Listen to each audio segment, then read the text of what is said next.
नमस्कार मु रश्मि मो चैनल रे आपण समस्त को बहुत बहुत स्वागत। आउ 2 दिन पर रज पर्व आम ओडिशार प्रमुख पर्व। आउ रज पर्व आसिले समस्तंकर पोड़ पिठा कथा ही मन पड़ी थाए। आउ जहाँकि प्रभु श्री जगन्नाथंकर 56 भोग मध्य गोटे आउ एहा मध्य प्रभुंकर अति प्रिय भोग। तो किंतु जिते बेले आम पोड़ पिठा कथा भावु जंतीबा भारी कष्ट भावी आम डरी जाऊ। तो चलतु आम अति सहजरे अति सुविधार मात्र 15 मिनिट रे केवल 15 मिनिट रे गोटे गोटे छोट छोट टिप्स फॉलो करके आम सबुडू सॉफ्ट और सबुडू सहजिया पोड़पिठा बनवा। तो से मुझे चाउल गोटे कप नहीं जाइए आपण क्वांटिटी कम बेसी करें। मुझे गोटे कप चाउल करुँची जोटा कि आम 5-6 जन आराम से खाई परिबा। तो चाउल को भल भाव में धोई नवा 4 घंटा आम बतुरे रखा। तो 4 घंटा आमर हो गलानी चाउल आमर भल भाव में बतुरी जाइए। तो गोटे मिक्सचर जार नवा मिक्सचर जार आम सबू चाउल को देदेबा। ये आमर टिप्स नंबर 1। तो ये जगह आम चाउल सांगे किसी गरम भात रोषे कर गरम भात उषुना अरुआ जोड़ा चलो। जदि आप गरम माने भात नौना बदले सागु 2 चामच बतरेक नियंतु ना तो चूड़ा 2 चामच बतरेक नियंतु। देखिए पिठा निहाती सफ्ट और स्पंजी हम। ता साथ नड़िया ने नड़िया ये खंड नहीं पारे कोड़ा नड़िया भी नहीं पारे। आ बास्ना जीरा आधा चामच गोलमरिच किछि आ 2टा गुजराती मु गोटे कप चाउल नहीं से 2टा ओजन जोटा कि 200 ग्राम चाउल हम 200-250 ग्राम चाउल हम। तो से आधा कप पानी दबा। तो पानी देखिए आम चिकण करके पिठो को बाटी नवा। देखो आम पिठोर पतला रखा। तो देखो एबे ए भलिया रखिचंती। तो आम मु कौन करी से जार को धोईकी आउ टिके पानी नहीं जीपी। एबे आम चाउल बटा को गोटे साइड करदबा। गुड़ मु 200-250 ग्राम गुड़ नहीं चाउल नहीं। तो से अनुसार 200 ग्राम गुड़ नेबी जोटा कि हमारा परफेक्ट मीठा हम। आपड़ चाहिए मीठा कम बेसी करें। तो गुड़ रे आधा कप रु कम मु पानी देली। गुड़ को आम मेल्ट करवा। तो गुड़ आम मेल्ट हो गलानी। गैस फ्लेम को लो करदे। एबे ए गरम अवस्था आम गुड़ को छाणीदबा।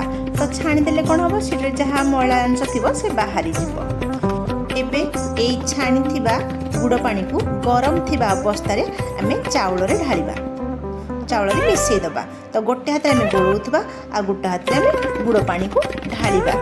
जेमती चाउल बटा हमर गरम अच्छी ना मोटा गोटा गोटा हो गोटा गोटा न हो। एबे स्वाद अनुसार लुण दबा। जेहेतु आम गुड़ देते तो लुणर क्वांटिटी कम दबा। खाली स्वादर मीठा को बालांस रखापी आम गुड़ दबा। तो देखिए एबे गैस फ्लेम को ऑन करवा। आम मोटा प्रेसर जार बेसटा मोटा थी कड़े हो कि प्रेसर हो जोटा मोटा बेस बसैब ना स्टील रे कौन लगिज।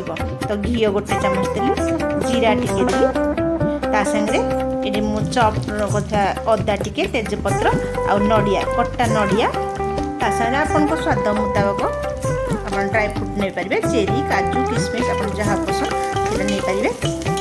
नहीं आम टे भल भाव में भाजीदबा। यही समय आम गैस फ्लेम को एबे आम हाई करवा। गैस फ्लेम को हाई करके आम पिठो को ढालिबा। एबे गोटे मिनिट पर्यंत गैस फ्लेम को आम हाई ही रखा। तापर गोटे मिनिट हिसाब से गैस फ्लेम को पूरा लो करदबा। लो करके एबे तार ढक्कन घोड़ेदेबा। प्रेसर ढक्कन घोड़ेदेबा। तो टिप्स नंबर 2 है आमर जिते आम पिठा को पड़ा मोटा बेस थी कड़े कि प्रेसर ही पड़ा जमी तड़ा न लगे। आ प्रेसर हुइसिल को आम खोलीदेबा। यही अवस्था आम 15 मिनिट प्रेसर को बसैबा पूरा लो फ्लेम रे बसैबा। देखो 15 मिनिट हो गलानी। पिठा आमर 4 पटू सीझी जाइए लगी जाइए माने ठीक से आमर हो जाइए लाल कलर हो गलानी। तो आम या ठंडा को छाड़देबा। तो ठंडा आमर हो गलानी। तो देखो पिठा आमर ठंडा होगी पूरा ठंडा जाइए। ठंडा अवस्था आम पिठा को काढ़ा।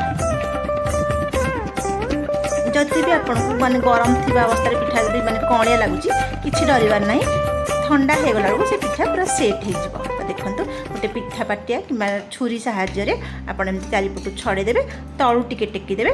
देखो आराम से बाहरी गला। प्रेसर टी बाहर करबा टिके कष्ट लागिबो कड़े आपण मोटा कड़े अछि मोटा कड़े कले भल हबो तो देखिले तो केते सहज रे केते सुविधा रे आमे मात्र 15 मिनिट रे बिना जंतणी रे बिना बेकिंग सोडा रे केवल गोटे छोट छोट टिप्स है टिप्स नंबर 1 आपण रोसे भात किंबा ये सागु चूड़ा देबे तेरा सॉफ्ट हबो आउ नड़िया टिके देबे आउ एई भले जेमिति मु कहली सेमिति करंतु देखिए पिठा निहाती सॉफ्ट हबो स्पंज हबो आउ समस्ते एटा बनै परिबे समस्ते अति सहज रे अति सुविधा रे रजरे आपण बनांतु घर लोकन करि दियंतु खांतु आउ एन्जॉय करंतु हैप्पी रज बहुत बहुत धन्यवाद।